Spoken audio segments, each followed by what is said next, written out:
Operation સિંદૂર બાદ કચ્છ સરહદ પર સુરક્ષા વધારાઈ, મરીન પોલીસ અને બીએસએફ સક્રિય. ભારતીય સેનાના ઓપરેશન સિંદૂર બાદ કચ્છ જિલ્લામાં સુરક્ષા વધારવામાં આવી છે.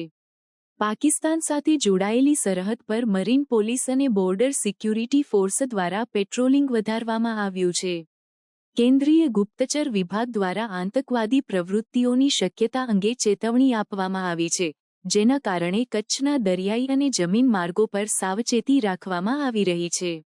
કચ્છની તમામ ચેકપોસ્ટ પર વાહન ચેકિંગ કરવામાં આવી રહ્યું છે, જેમાં લોરિયા ચેકપોસ્ટ પર પોલીસ અને બીએસએફ દ્વારા સઘન તપાસ ચાલી રહી છે.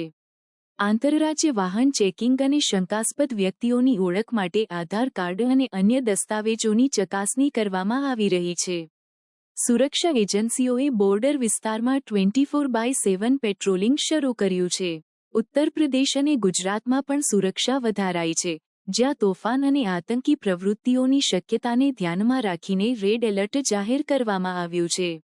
યુપી પોલીસ અને બીએસએફ દ્વારા સરહદી વિસ્તારોમાં સંયુક્ત પેટ્રોલિંગ કરવામાં આવી રહ્યું છે. આંતરરાજ્ય વાહન ચેકિંગ, સ્નીફર ડોગ્સ અને બોમ્બ નિરોધક ટીમો તહેનાત કરવામાં આવી છે. આ સુરક્ષા પગલાઓનો ઉદ્દેશ્ય ભારત-પાકિસ્તાન સરહદ પર શાંતિ જાળવવાનો છે. કચ્છના દરિયાઈ વિસ્તારમાં પણ મરીન પોલીસ દ્વારા સઘન તપાસ કરવામાં આવી રહી છે, જેથી કોઈપણ શંકાસ્પદ પ્રવૃત્તિઓને રોકી શકાય. આંતરરાષ્ટ્રીય સ્તરે પણ ભારતની આ સુરક્ષા વ્યવસ્થા પર ધ્યાન આપવામાં આવી રહ્યું છે.